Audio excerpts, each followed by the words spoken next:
Hello board game brothers and sisters, I'm Adam Singer and welcome to another episode where I'll be letting you know of all the board games launching on Kickstarter and GameFound over the next week. If you're new to the channel, we do this every week going over all the upcoming campaigns, so if you want to stay up to date, this is definitely the place to be.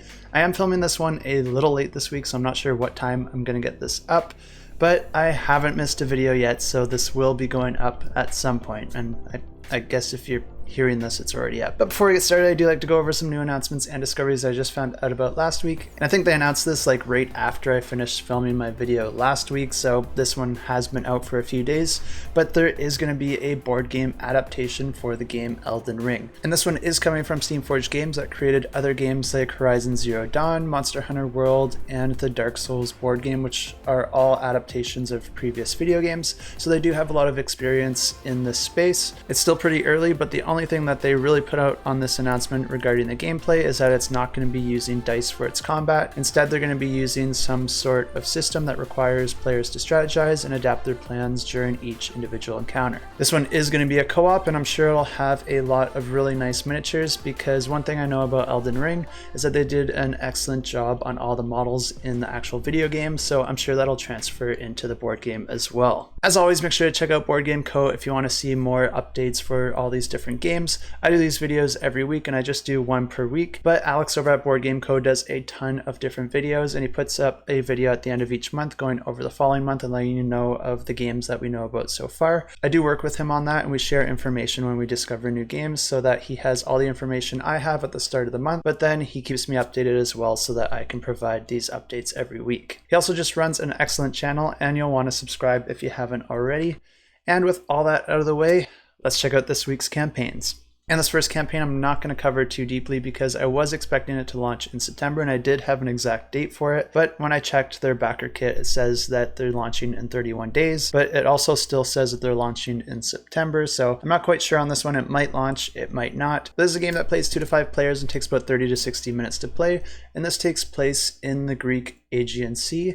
And in this game, your cards are going to be acting as islands that are going to be put out on the different areas of the table, and then players are going to be using their boats and temples in order to move around population and resources, and to use the actions available at each of the islands. Temples will allow you to draw more cards into your hand, which is what you're going to be using for your own personal actions, and then using those actions to try and generate more goods, because that's how you score victory points, and the player with the most victory points is going to win the game. And launching on September 26th, we have Masterminds Heist Society, and this plays 2 to 5 players. It takes about 30 to 90 minutes to play, and this is a competitive game where players are criminals trying to complete different heists. And in this game, players are going to be drafting their own team of criminals, each with different skills, and they can have these different skills in areas like driving, combat, stealth, or other areas to help you complete your heists. Players are going to be trying to attempt to complete different heist cards in order to score victory points, and each heist is going to have 4 levels to it, and players will be using their team skills as well as their gear cards to try and gain victory points depending on the difficulty of that heist. Each turn, players will be able to choose whether they want to perform a prep action or a heist action, and if they choose a prep action, then they'll be able to gain a new criminal card, and they'll also be able to draw prep cards to help them in following rounds, which give them things like additional actions, gear, or interrupt cards that allow them to perform reactions to other players' turns. But if they choose to perform a heist action, then they'll be able to try and complete a step on one of the heists. And they're going to be doing this by choosing their team and combining those stats in order to help fulfill the requirements of the card. Then you're also going to be able to roll a die to try and add an amount to your base skill. And if you have any prep cards that you might have gained on a previous turn, you'll be able to use those to augment the outcome of your dice roll or help you in various ways to help complete that step. There is a push your luck aspect here, because you'll be able to decide if you want to continue or pause, and if you do fail any of the steps that you try to complete, then there's going to be a penalty card that you get as a result of that. And once a certain amount of heists are completed, or a single player reaches a number of victory points, that's going to trigger the end of the game,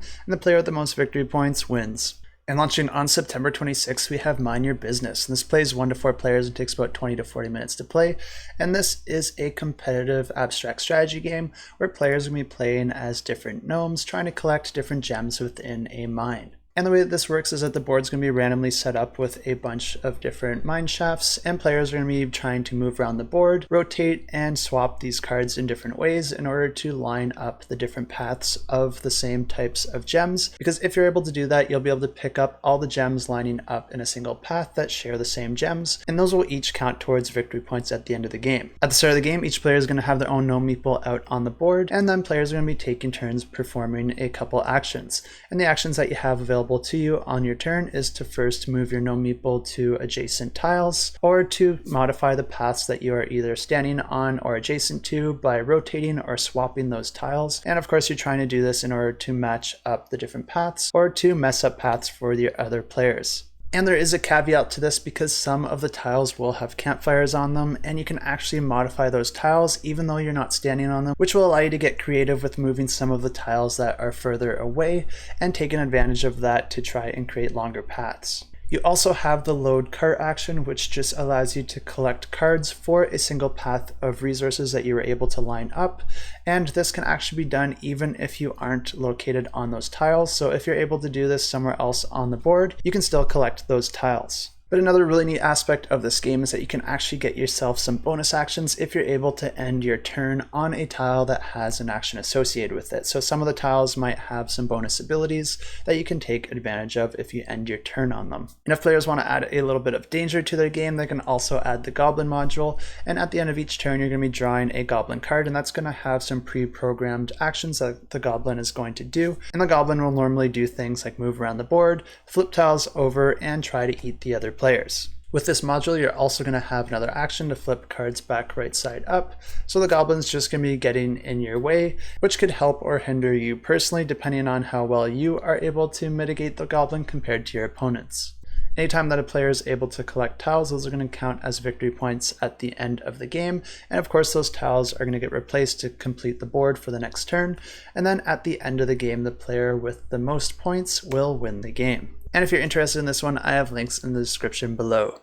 Launching on September 27th, we have Tainted Grail, Kings of Ruin, and this plays 1 to 4 players and takes about 90 to 120 minutes to play per session, and this is a cooperative game that is a standalone expansion to the game Tainted Grail, The Fall of Avalon. And if you're not familiar with that game, the way that this game plays is that each player is going to be playing as their own asymmetrical character, and you're going to have a few skills, a special ability, a curse, which is kind of like a negative ability, and then you're also going to be managing your energy, health, and terror throughout the game. Each character is going to be a little bit more or less resilient in those different areas, which will make it feel different depending on the character that you choose. And this is an open world narrative game where players are going to be exploring a map, trying to complete their overarching goal, but then discovering different side quests and opportunities as they progress throughout the game. And the way that this works is that you're going to be starting out with a few cards out on the map, but this is a world that is shrouded in darkness. And in order to explore the map, you're going to have to light up these statues so that you can see the land around you, but they're only going to be activated for a certain amount of time, so you only have so many actions before that light goes out, and that area of the map will be destroyed. Players will take turns in any order that they like in order to spend their energy, and they're going to be using their energy to do things like manage their resources, move around on the board, interact with the areas on the board, or use that individual space's special ability, because each of the cards will have abilities and actions that you can use. But players can also perform an explore action on any of these locations, which allows you to flip that card over and have a little bit of narrative on the back, and then it's going to guide you to one of the pages in the overarching journal. And this is going to present more narrative, some options, and skill checks that the players might want to explore. And it could even instruct players to check off boxes on the game state sheet, which will change the outcome of future decisions, depending on which boxes are checked off by the time that you get there. Combat in this game is really interesting because each of the enemies will have an enemy card, and normally the faster you defeat them, the better the outcome is for you and the better results you'll get. But each of the enemy cards will have a few icons on the right side of the card, and you're going to be trying to match those up in order to get additional actions that you can then use to help your side of the battle. But you only have limited cards that you can play, so you're going to be trying to match up icons that allow you to gain more cards or play more cards, while also trying to match up icons to deal damage. So really want to think about the order that you're playing these cards and the cards that you have available anytime that you're going into a battle, because this is a huge part of the combat and will dictate whether you win or lose. And this is a game that's known to have a really solid narrative. It's really well written and really well presented. and this new expansion is going to continue where the old stories have left off, but it's not required that you played the original game or the original expansions in order to enjoy the story or to understand where it's coming from and where it's going, because all of that will be provided in this own standalone version. And this version of the game will play very similar to the way that the original game played, so there's not a whole lot changing in the gameplay, but there is going to be a new way that you can explore the map. And if you do want that original experience, this campaign will also be offering the second edition. And before I forget to mention it, this one is our Discord pick of the week, and it's no surprise because this one's a game that got a lot of love. It looks amazing. Pretty much every detail of this is really well polished. The only complaint I've really heard about this game is that the combat can be a little AP inducing. So if you are playing with, say, another 3 players, you could have longer turns as players are trying to decide what they want to do. But what I hear is this one actually plays really excellent as a solo game. So if you are a solo gamer, this is an excellent choice. And even if you're not, it's still is an excellent choice, but just keep in mind that you might want to solve that combat puzzle quickly as the other players might be waiting on you. And if you sign up to get notified ahead of time, you're going to get an additional companion added to your pledge completely for free if you decide to back it, so I definitely recommend subscribing if this one remotely interests you, and I have links to this campaign and all the others in the description below. And launching on September 27th, we have another really exciting one because this is going to be the campaign for Terraforming Mars, the dice game. And this plays 1 to 4 players and takes about 45 minutes to play. And I gotta say, I'm really impressed with this one. I think they did an excellent job adapting the Terraforming Mars game to a dice version. And I think it looks like a version that I think I might actually prefer because it simplifies a lot of things without sacrificing the core elements of the game. And just like in the original game, your goal is the same. You're trying to, well, terraform Mars. So that means planting forests, creating oceans, and trying to raise the oxygen and heat levels to make the planet inhabitable. And of course, doing all this will gain you victory points at the end of the game, but you can also gain victory points through other ways, like completing different objectives, or by fulfilling different requirements of your cards, or just buying cards that offer you victory points. And what makes this one different and what I really like is it removes that whole element of maintaining your resources and converting resources between other resources, because that's all handled by the dice. And the way this game works is that players are going to be taking turns performing actions, and they can either decide to have a production turn or an action turn. And if a player decides to have a production turn, they're going to reset any of their action cards that they've previously used, because each time you use one of your cards, you're going to be tapping it. Then you'll be able to draw a new card into your hand and then roll your dice depending on your production in the different areas. Each of the different areas are represented by a color, and depending on your production in that color, it's going to allow you to roll an amount of dice that are matching that color. And each of the dice will have 3 different icons of different rarities. So on a single die, you'll have 3 icons of your least rare resource, which could be something like science. And then you could have 2 icons of a more rare one, which would be like your money generation. Then you could have one, and then you'll have 1 icon on there that is the most rare, which could be something like a city, depending on the color of die that you're rolling, because each of them will be different. You'll be able to keep all those dice for your future turns, adding them to any dice that you've already rolled on a previous turn. But one thing to note about taking a production action is that you have to discard your dice down to 3 at the start of your turn, so you most likely won't want to take another production turn if you currently have a lot of dice in your possession. So let's talk about the action turn, and this is where you'll be able to spend your dice in order to perform various actions. You'll be able to perform 1 support action and 1 main action, but if you don't want to perform your main action, you can perform 2 support actions. And the support action is a little less powerful, but if you don't have enough resources in order to perform a main action, it does make sense to perform this one twice. And this is essentially going to allow you to gain another die or to manipulate the dice that you already have to turn them into something else. Then the main action usually means spending those dice in order to do things like gaining victory points, raising the temperature, or building cities, forests, or oceans in order to help terraform Mars. And any cards that you've collected, you'll be able to pay for to put into your tableau, but unlike the original Terraforming Mars game where those pretty much just cost money, these cards will have a few different requirements of the different icons on the dice, so you're going to have to spend those dice in order to put those cards into play, and you might have to spend dice as well in order to activate them once they are in play.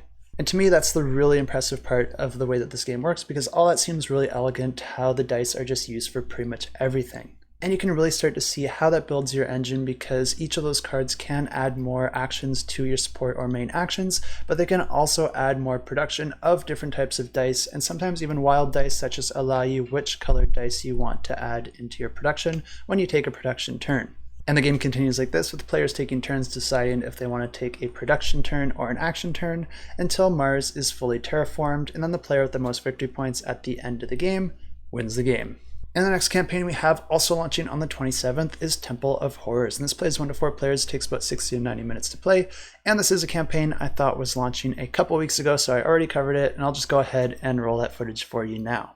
And this is a dungeon crawler that can be played as a single one-shot game or as a full campaign. And this offers cooperative and competitive modes of play. And in this game, you're essentially going to be choosing an adventure from the Book of Adventures. And it's going to offer you over 100 different scenarios to choose from, ranging over 5 different difficulties. And it's going to instruct you how to set up the board and your objectives for that scenario. And then players are going to be choosing a hero, exploring a dungeon, placing tiles down to create that dungeon, preferably creating chains of tiles of matching color, because if players are able to do that, they'll unlock some special areas that will grant them some bonuses and benefits. But the game also has a wall system that will affect your accessibility to the tiles around you, as well as your line of sight. And each of the characters will have an initiative value, and players will be taking turns according to their initiative. And on a player's turn, they'll be able to perform different actions in order to move, activate rooms or items in the different rooms, use one of their powers, or attack a monster in their vicinity. But performing these different actions does create more noise, and the more noise you make, the more creatures will wake up and cause more encounters for you to deal with. And a neat thing about how this works is that when you alert too many monsters, that can actually trigger more powerful monsters to appear. And there's also going to be some even more powerful boss monsters that will appear in different areas, most likely guarding key artifacts or key areas that players are going to need access to. Combat in this game uses characters' abilities and powers, but then you're also going to be using a combat board in order to roll cubes, and depending on the results, you can inflict damage points and gain dodge points that you can spend in order to avoid attacks from the different monsters. And if all the players are able to complete the objectives, then they win the game. Also launching on September 27th, we have RONE Invasion, and this plays 1 to 2 players and takes about 45 to 90 minutes to play.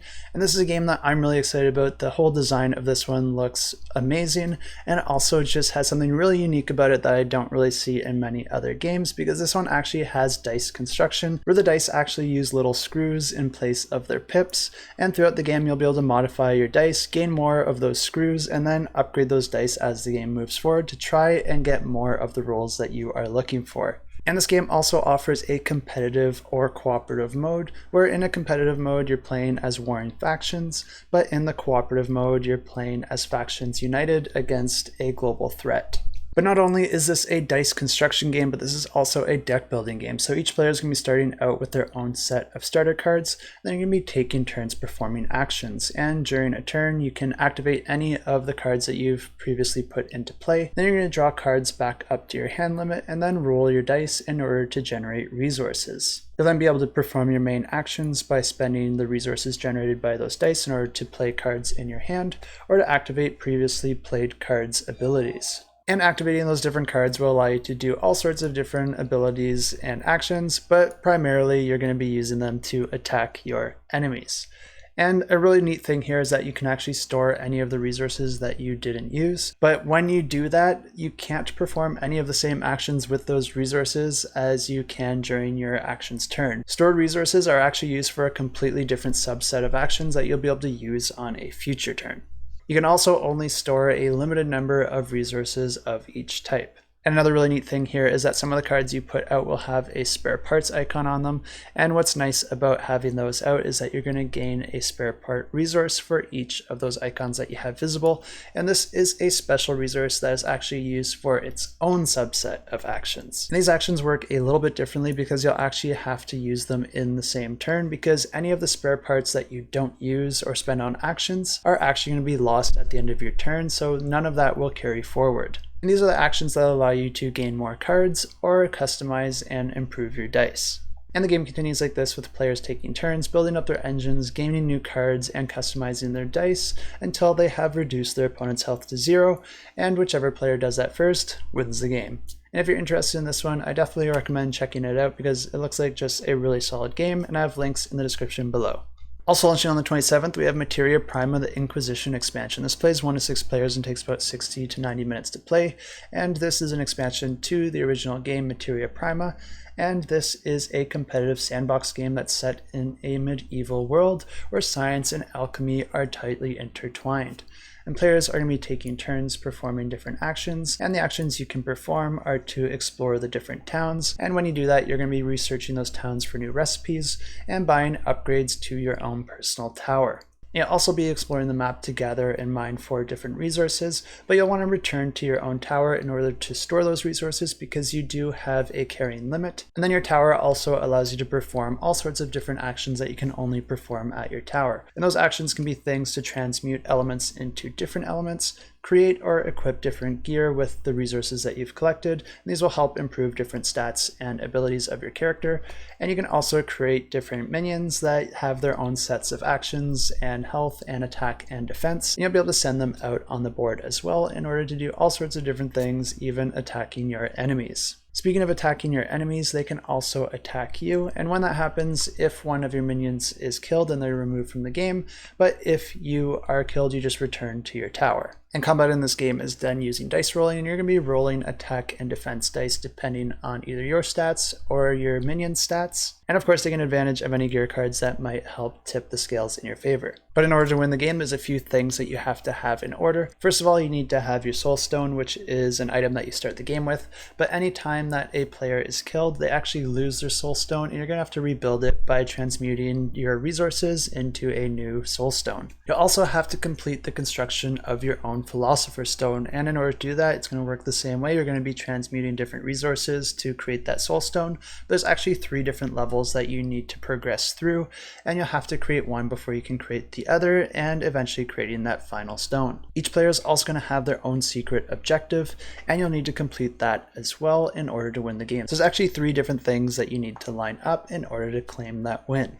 And this expansion is going to be adding a few new things to the game. First of all, it's just going to improve the base game as it is, adding in new items and cards and minions for players to take advantage of, but it's also going to add a cooperative campaign mode. And this can be played solo as well with up to 5 or 6 players. And of course, if this one sounds interesting to you, I have links in the description below. Also launching on the 27th, we have Float Downstream, and this is a solo game that takes about 10 to 30 minutes to play. And this is not only a game, but it also aims to be a bit of an experience in mindfulness because it does incorporate a lot of aspects of meditation. But even if you're not interested in the whole meditation aspect and theme of this game, it still provides a lot of interesting decisions and strategy for you to explore. And the way this game works is that it uses a deck of cards and some tokens, and each of the cards are double-sided, with one side having some thought-provoking text that you can read and reflect on, and then the other side's going to have a stream that players are going to be navigating their tokens across. And the way this game works is that you're going to be starting the game out with a column of 3 cards, and then you're going to have the deck of cards available to you with the top card visible so you can see what's to come. You'll be flipping the bottom card to reveal the 3 paths that are available to you, and then you're going to be putting your own player token onto one of those paths to continue down to the next card. These paths will have different icons on them, which can indicate either gaining or spending one of those resources in order to take that path, and each of these resources represent different types of thoughts. And the whole goal of this game is to have a clear and uncluttered mind as you move through the entire deck. So you're going to want to have as few of these tokens as possible, because if you ever accumulate 3 of the same type, any tokens that you gain after that, you gain a black token, which if you ever get 3 black tokens, you lose the game. But if you're ever able to completely remove all of your tokens, you actually gain a white token, which can be used later to get rid of a black token. Or if you have 1 of each color, you can also exchange those in order to get rid of a black token. So you do have a few options that you can juggle around and aim for as you're moving down these different paths. And you can see here with this next card how some of the paths do give you some options, and you can try to use that to your advantage to try and gain or remove certain tokens of a certain color. And you are allowed to rotate these cards when you flip them in order to change the way that the paths progress. And if you're able to get through the entire deck of cards before accumulating 3 black tokens, then you win the game. I just want to mention here that I was using the help of a friend's channel to explain the flow of that game to you. and you can go ahead and check out Sir Thekos' channel where he goes into a lot more detail on that specific game and walks you through a short tutorial of how that game plays, but he also has a whole bunch of videos covering a whole bunch of different games, and he has a really great way of presenting it. So definitely check him out and subscribe if you haven't already, and I'll leave a link to his channel right up here. Also launching on September 27th, we have Iron Thunder, and this plays 2 to 4 players and takes about 45 to 120 minutes to play, and this is a competitive World War II strategy and resource management game. And you'll be setting up the board with some different features and items from game to game, and the game also features variable weather patterns that will affect the way both your military operations and logistics play out. But the interesting thing about this war game is that it is a resource management game, so you're also going to be building different buildings in different areas of the map in order to generate resources to do different things like support your units with fuel and ammunitions, call in reinforcements, and execute advanced maneuvers. And battle in this game is resolved using dice rolling. You're going to be rolling different dice depending on the units that you have in the battle, and then also the units can have different ranges, so it's going to vary which units you're able to hit and which units are involved in that battle based on that. And another really interesting aspect of this game is that rather than just having a single value for defense, each unit can have different values of defense depending on the area that they're getting hit from. So if you're hitting an opponent's unit straight ahead or hitting the side or the rear, it could dictate the amount of damage you're doing because those armor values on each of those sides could be a little bit different. And a player will win the game either by destroying their opponents or by accumulating a certain amount of control over the map. And if you're interested to learn more, I have links in the description below. Also launching on the 27th, we have One Too Many Rabbits, and this plays 1 to 4 players and takes about 10 to 20 minutes to play. And this looks like a really fun game where players are trying to get rid of all the rabbit cards that they have in their hand, because every player is starting with too many rabbits, and the whole goal of the game is to empty your hand completely. And the way that players are able to get rid of the cards in their hand is that every player can decide whether they want to roll 1, 2, or 3 dice each round, and then you'll be able to combine or separate those dice however you see fit to create different sums of values, and then you're going to be matching those values with the cards in your hand in order to eliminate any of the cards that match with those dice. But the catch here is that if you have any dice left over, you're going to have to draw an additional card, adding it to your hand for each of those leftover dice. So it might be more advantageous to roll more dice because you'll be able to potentially get rid of more cards in your hand, but there is also the risk here of rolling values that are not useful for you, so it is a little bit of a push your luck aspect as well, which I think sounds really fun. But another really fun aspect of this game is that you can actually earn some special actions depending on the outcome of your dice roll. So if you happen to roll Snake Eyes, you can actually force every other player to draw an additional card into their hand.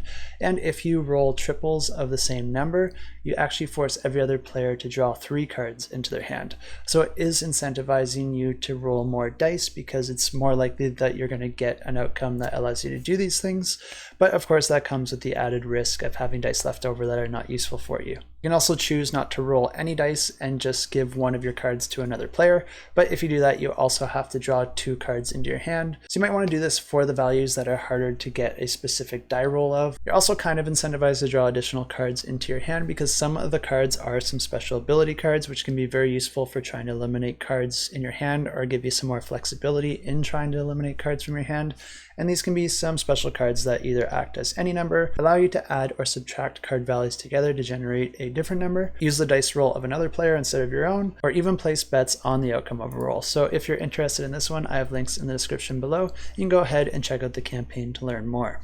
Also launching on the 27th, we have Ghosts Love Candy 2, Roll, and Fright, and this is actually a collection of 3 games, and all 3 of these games do take place in the Ghosts Love Candy universe. The thing that makes this campaign a little bit different is that all 3 of these games are print and play, so the price point is very, very affordable at only $3. That'll get you all 3 of those games. You'll just have to print them off for yourself, which is actually a pretty good option considering these are roll and write games. I don't know exactly what games are going to be in this campaign, so I can get you more info, but if you want to know more, I have links in the description below, and you can go ahead and check out that campaign and see each of the 3 games for yourself. Also launching on the 27th, we have Draft Right Records, and this plays 2 to 6 players and takes just 30 to 60 minutes to play.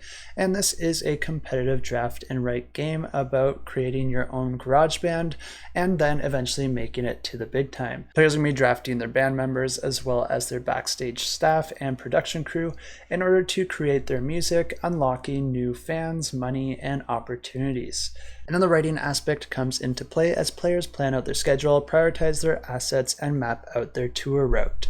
Unfortunately, I couldn't find much more info than what I just shared, so if you want to know more about how this game plays, definitely check out the campaign, and I have links in the description below. And launching on September 28th, we have Portland Occupied Zone. And this plays 2 to 8 players and takes about 90 to 180 minutes to play. And I wasn't able to go into all the details of how this game plays because I just found out about it right now. So I don't have my usual level of research. So I'm just going to go through this one really quickly.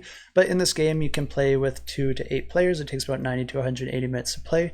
And this is actually a semi-cooperative game where players will have their own individual character, each with their own special abilities and stats. The general theme here is that players are trying to spark a revolution, but you're all a bit of slackers. The game packs quite a lot of content into its box with all sorts of little components and miniatures, and the box actually weighs a whopping 22 pounds. But players will be able to move around the board, perform different actions, gain new gear to help augment their abilities, and basically loot and pillage and do whatever you can to get the outcome that you're looking for in the most lazy way possible. Of course, the local authorities are probably not too thrilled about this, so you will have to deal with the police occasionally. But if the players are able to overthrow the town, then they win the game, and if you want to dig into this more yourself, I have links in the description below. Also launching on September 28th, we have Lunar Rush, and this plays 1 to 4 players and takes about 45 to 75 minutes to play.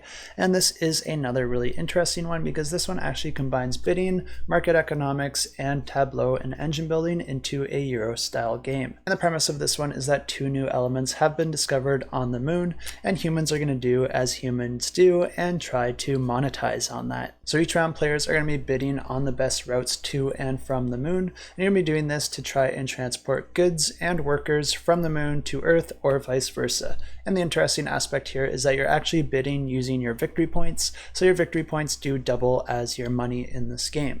And the market is affected by supply and demand, so if you are the first one there, you're guaranteeing that you're going to get the highest price for whatever goods that you're trying to sell. But if no one is selling the same goods as you, it might be more beneficial to take the slower routes because you can then transport more goods. So you kind of want to watch what the other players are doing. But of course, all this production takes place on the moon. So when players are on the moon, they'll be able to perform some simultaneous actions, and they'll be able to place their astronaut workers in order to mine the moon elements, generate goods from those elements, as well as upgrade their base to better produce these goods, but also support the workers that they have on the moon. Because if you've ever lived on the moon, you might notice that there are a few challenges there, especially with things like life support, food, and generally finding air to breathe. So you're going to also have to produce the resources needed in order to support the amount of workers that you currently have. And having your astronaut workers die is a possibility and probably a bit of a waste of their skills and doesn't really amount to the best culture for your moon mining company. The game ends after 7 rounds, and whoever has the most victory points at that point wins the game. And launching on September 28th, we have Redwood, and this plays 1 to 4 players and takes about 45 to 60 minutes to play. And this one is my own personal pick of the week. And there's a few reasons for that. I think this game looks like a lot of fun, but it also just innovates in a way that I've never seen done before in a board game ever. And I think it really uses this innovation to tie into the theme really well. I think it all just ties together for a really amazing package that really creates an experience that feels thematic to the game, but that also presents a lot of decisions and puts players in a position to really think about what they want to do on their turn. That can just be really rewarding when you just line everything up just right. And the theme of this one is one that I'm a huge fan of because it's all focused around nature, but more specifically, this is a game all about photography, which just on its own is not something that I've seen explored too much, so it's nice to see some exposure here. Pun intended. But the way that this game works is that there's going to be a few different layers to the photograph that you're trying to create. And the first layer is that you're going to be trying to incorporate the board in various ways. So the board is actually broken up into a few different environments. So you might want a specific environment when you're trying to create a picture. But then within each environment, there's going to be different features and forestry and animals that players are also going to want to consider when they're trying to line up their shots. And each player is going to have their own photographer miniature that they're going to be moving around out on the main board. And of course, to line up your shots, you're going to be trying to get in a specific spot so that the things that you're looking for are all lining up with respect to that perspective. And this is where one aspect of the innovation really comes into play here, because in order to move around on the board, you're going to be using these special tools, and these tools are going to hook into and then rotate on your character miniature, and you're allowed to rotate it however you like so that the end of that tool lines up with a location on the board. And then when it's somewhere that you are comfortable with, you can move your character from where it is to that point on the board. But there's a few tools here, and one thing you're not allowed to do is to try the different tools to see which one gives you the best outcome. So you're going to want to probably pick a few locations out on the board that you think you might be able to get to, and then estimate which tool will get you there the best. But of course, the different animals are not just going to stand around as you're moving around and making all sorts of noise and getting within their line of sight. So your movement can also affect where the different animals end up moving out on the board, which is something that you'll also want to consider. And once you've gotten to that location on the map that you think creates that perfect Kodak moment, you're actually going to be using another tool that represents your line of sight, depending on the types of lenses that you're using on your camera. And these tools will also hook into your character miniature, but then rather than moving your miniature, you just use them to determine where different elements of the map are located within your frame of view. You can see how this tool is used here in this image where it fans out from the character miniature. Then there's two holes in the tool, and these represent different areas that you're trying to line up features in order for them to be in the proper position in your photograph when you go to take that photo. And a really fun aspect that goes along with this is that whenever you take a photo, the game also provides different cards for the different backdrops and different tokens for all the different features and animals that might be within your shot.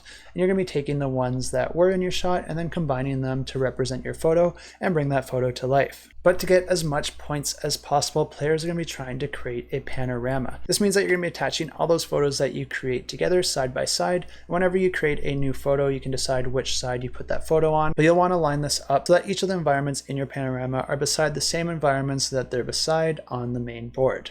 So I think you can see what makes this game so much different than a lot of games out on the market right now. Not only that, but the artwork looks incredible. And if photography is a hobby of yours, or if you've ever tried it in the past, I think this game's going to do a really amazing job emulating that feeling of trying to line up your shot in various ways and get into that position that you're trying to get to in order to try and get the perspective that you're looking for. And just for me, photography is something that I do have a lot of experience in. I'm no expert by any means. And just as I was reading through how this game plays, I could really feel those moments that I had in the past, because even in the real world, when you're thinking of, I'm going to go over there and get this shot, it doesn't always line up, or things don't always feel the way that you expected when you get there. So there always is a bit of estimation going on and rolling with the punches and trying to create the best photo with what's presented to you and trying to use the lenses that best portray that. And especially when you're taking pictures of animals or anything where you can't guarantee their cooperation, you really have to be careful with the way that you move around them, which makes it quite difficult to get to the spot you want while also hoping that thing you want to take a picture of is still in the position that you want it to be in. Really great work here, and there are a ton of different games with themes that I love, but there is only a few games where I really think the theme is spot on with the game's design, and I think this is one of them. Just like a great photo, it's not always easy to line everything up, but I think they executed on this one really well, and I'm excited to see more, and I will definitely be checking this one out myself. And if you feel the same, I have links in the description below. And launching on September 30th, we have ArchRavels, and this is a game for 2 to 4 players. It takes about 30 to 45 minutes to play. I actually thought this was launching last week, so I already filmed it. I didn't publish this one yet because I discovered it was launching now before I ended up doing my editing. But if you're wondering about the spontaneous change in clothes, that's the reason.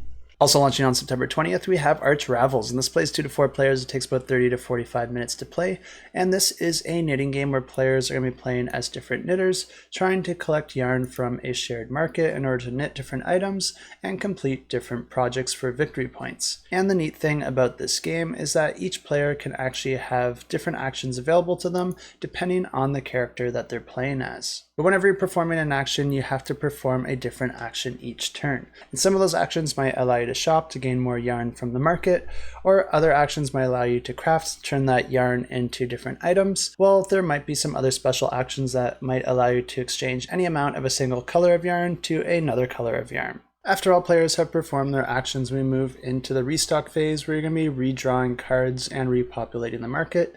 But there isn't just yarn cards that can show up here, because there's also event cards that will be resolved immediately anytime that they're drawn. And then there can also be some special request cards, which are one-time patterns to knit. And these can gain you extra victory points, but can lose you victory points if you don't complete them by the end of the game. And it's at this point in the game that players will be able to perform some free actions by trading in items that they were able to create so far, and they'll be able to do different things like turn those items back into yarn, trade in those items to complete different projects that require them, or discard them in order to enhance their pattern knowledge, which will allow them to knit that particular item a little bit easier in the future. And the game ends when there's no more projects left to draw, and the player with the most victory points at this point wins the game. And also launching on the 30th, we have Bonnie and Clyde Love and Death. And this plays 1 to 2 players and takes about 20 to 40 minutes to play.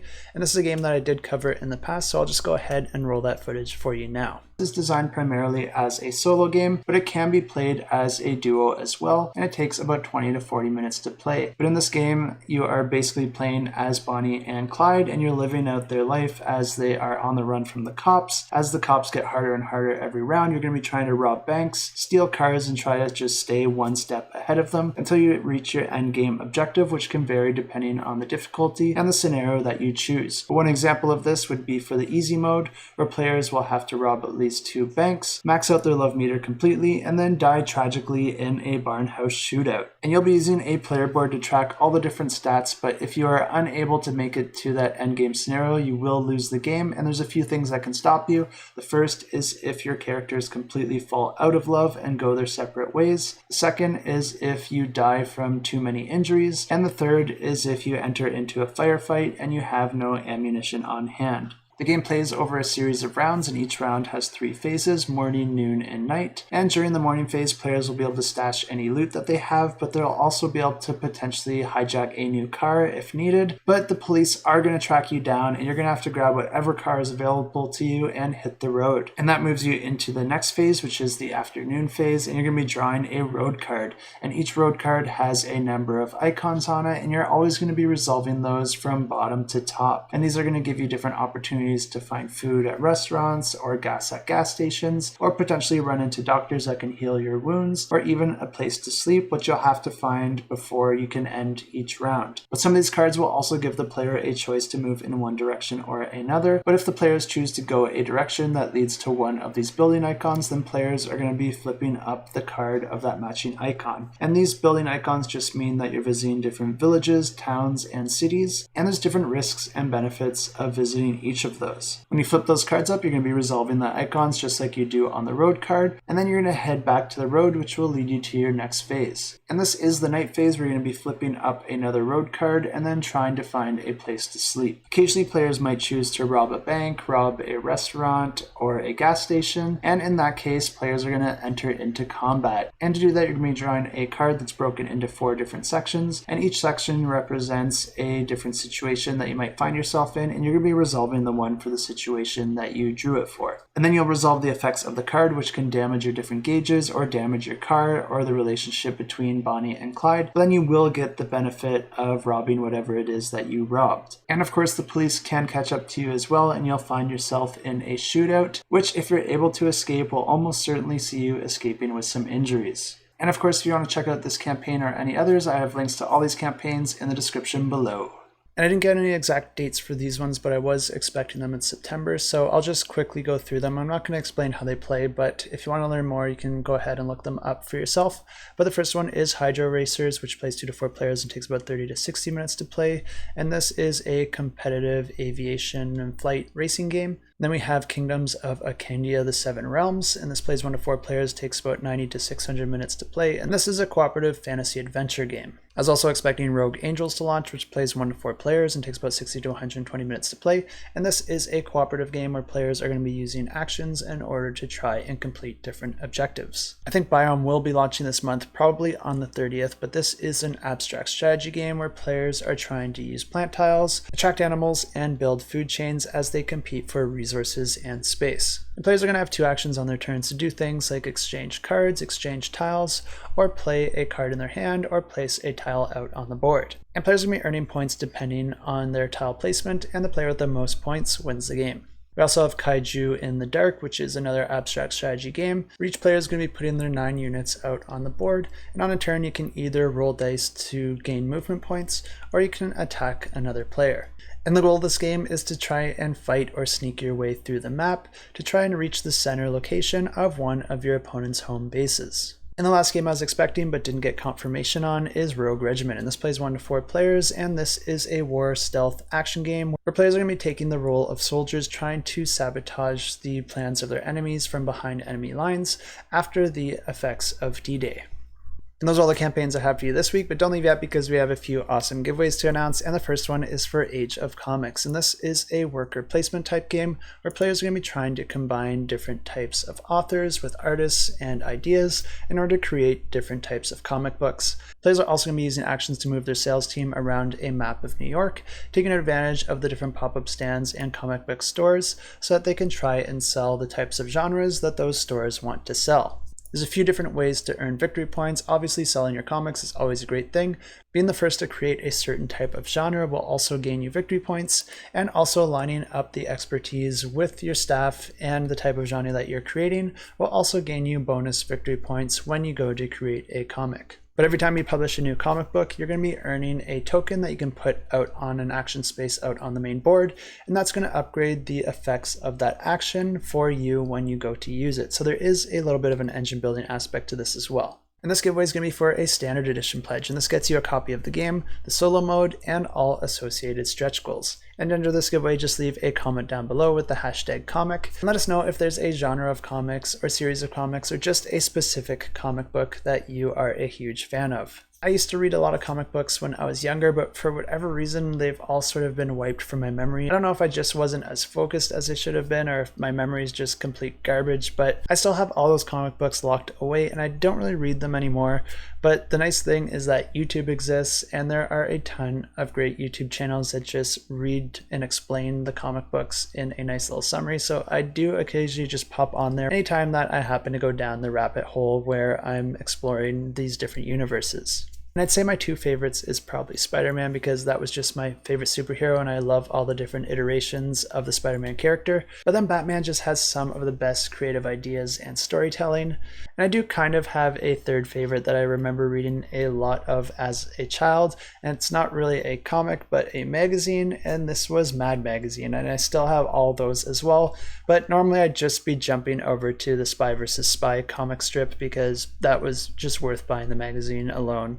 And the next giveaway we have is for a copy of Kingdoms Rise and Fall Dorian. And this is a game that I did cover in the past, and they did donate a pledge, but I do all of this tracking manually, and believe it or not, I am not perfect, and I do sometimes miss things. So I wasn't able to announce this, but the creators reached out to me and they said run it anyway. They just launched their pledge manager, so if you are interested in this one, you can still jump into it and you can get access to their pledge manager. But this is a free-for-all deck building game where the king has died and each player is trying to become a suitable replacement. The game combines deck building with area control, where you will be moving around on the main board, then you're also going to be building up your deck and using different actions to manipulate your deck to put yourself in the best position possible. Players will also have their own encampment that they'll be able to upgrade throughout the game, unlocking new actions and abilities. And something really interesting about this game is there's actually two different types of battles, one of them being a siege battle, which I know just sounds really cool. So if you want to know more about that, I did cover this in more detail. And since I did cover this a little while ago, you might need a bit of a refresher on how it plays, so I'll leave a link to that video right up here. But this giveaway is going to be for the King's Pledge, which is a gameplay all-in, so it's going to come with the core game as well as the expansion and all unlocked stretch goals. Since I'm doing this giveaway a little bit late, I want you guys to make me feel a little bit better about that and tell me something that you are late on. I mean, we're just entering fall here, and there's got to be some summer plans that you're still trying to catch up on. For myself, I've been trying to go camping all summer, but I just haven't been able to line it up, so I'm probably going to need to pack a few extra sleeping bags because I'll probably end up doing it in the middle of November.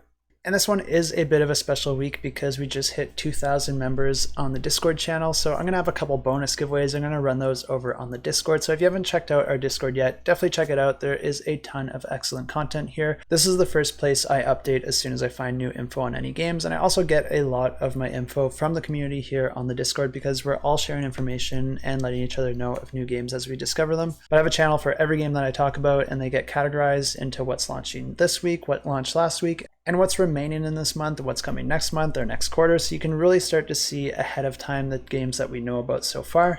But we also do have a giveaways channel. So I'm going to put a couple giveaways on here, and all you have to do is click the little emoji underneath the giveaway, and that'll get you automatically entered into that giveaway. This will get drawn at the end of 7 days. And the first giveaway is going to be for USC Reach, which is a space exploration deck building card game where players are going to be racing to gather their crew, fly through space, assign them to the different areas of their ship, and try to land safely on a new planet. As you're visiting these new locations, you're going to be using the skills of your crew in order to complete different missions and also upgrade your deck and ship. And this giveaway is going to be for a really nice pledge because the creators were nice enough to donate a Galactic Edition pledge, which is going to come with the core game as well as these really cool metal upgraded ships and the holographic location card upgrades, as well as some additional ships that are exclusive to the campaign. And under this giveaway, just check out the link to the Discord in the description below, head over to the giveaways channel and click that emoji underneath the giveaway. And the next giveaway we're going to run over there is for Cult of Cathulhu, and this is a deduction card game where players are going to be taking their roles either as investigators or as members of a world-ending cult. And players are going to be able to perform different actions and abilities to help or hinder their other players. And then at the end of the game, all you have to do is feel like you can trust one other player at the table to be on your side, and each player will vote for the person that they think is trustworthy. The players that get the most votes are going to be the ones that ascend within the ranks of the cult. And if all of those players are cultists, then the cultist players win the game. But if any single one of them happens to be an investigator, then the cultists lose and the investigators win instead. And this giveaway is going to be for the cultist pledge, which gets you a physical copy of the game as well as all unlocked stretch goals. And once again, all you have to do to enter the giveaway is head over to the Discord in the description below, check out the giveaways channel, and click the little emoji underneath that giveaway. And now let's go ahead and draw the winner for last week's giveaway, which was for a pledge for Age of Inventors. And to draw a winner, I use this application here, and all these extra names down here are bonus entries from my Patreon subscribers. If you like the sort of content you want to help make all these efforts just a little bit more sustainable for me, while also getting yourself some bonus entries into these giveaways, you can check out my Patreon in the description below. I truly appreciate the support. But let's go ahead and draw those comments and draw a winner.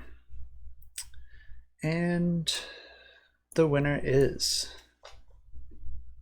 Timothy Wilson, and this is one of our Patreon subscribers, so congratulations, Tim. I'll reach out to you and let you know that you won yourself a pledge for Age of Inventors. But also, I've been super backed up and I might be a little slow on that, so if you want to reach out to me first, you can just email me at adam@shelfclutter.com and I'll get that pledge all sorted out.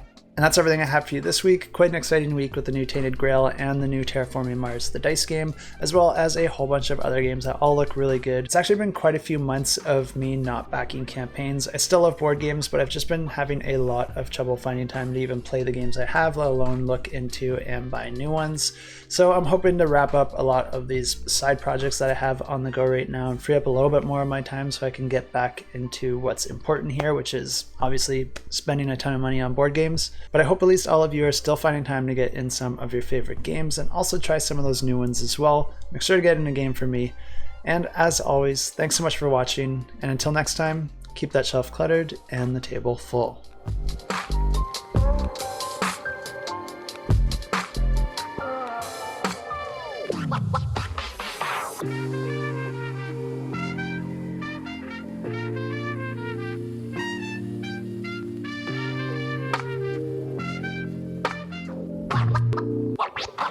What?